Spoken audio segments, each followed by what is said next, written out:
Patawarin mo ako sa mga pagkukulang ko bilang isang ama. Marami akong naging kasalanan sa iyo. I pray na sana maintindihan mo. Ikaw ang eldest sa 9 na magkakapatid. Alam kong sinisipagan mo dyan. At masakit sa akin na napabayaan kita sa mga panahon kailangan mo ako. Kailangan mo kami. Sana mapatawad mo kami ni Mami. Wala kaming ibang gusto kundi ang kasiyahan mo kasi anak ka namin. Nak, may trabaho na ako. Wow! Stable siya. Nakakabili na ako ng pagkain para sa mga bata.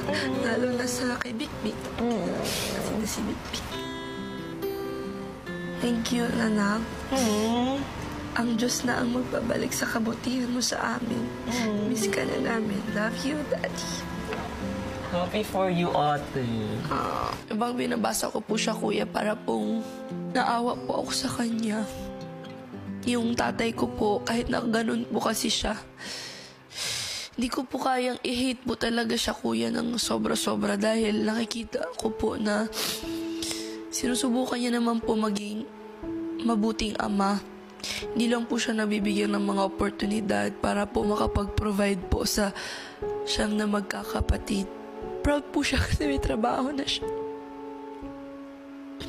Yun na naman gusto ko sa kanya, kuya.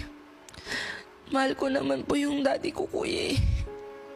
Kaya yung pagpapatawad po sa kanya, binibigay ko naman po talaga, lalo na po at may trabaho na siya ngayon. Sana bumawi na lang po siya sa mga nakakabata ko pong kapatid.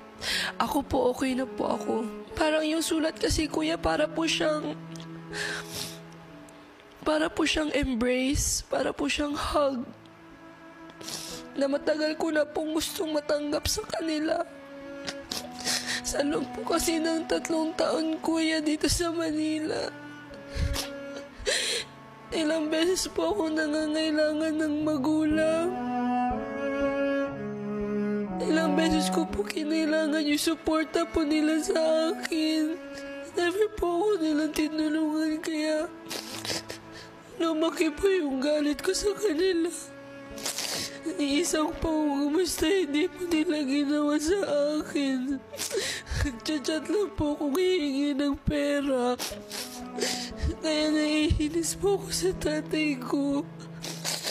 Pero ngayon po na nabasa ko yung letter para pong yung kinakailangan ko po na hug galing sa isang ama.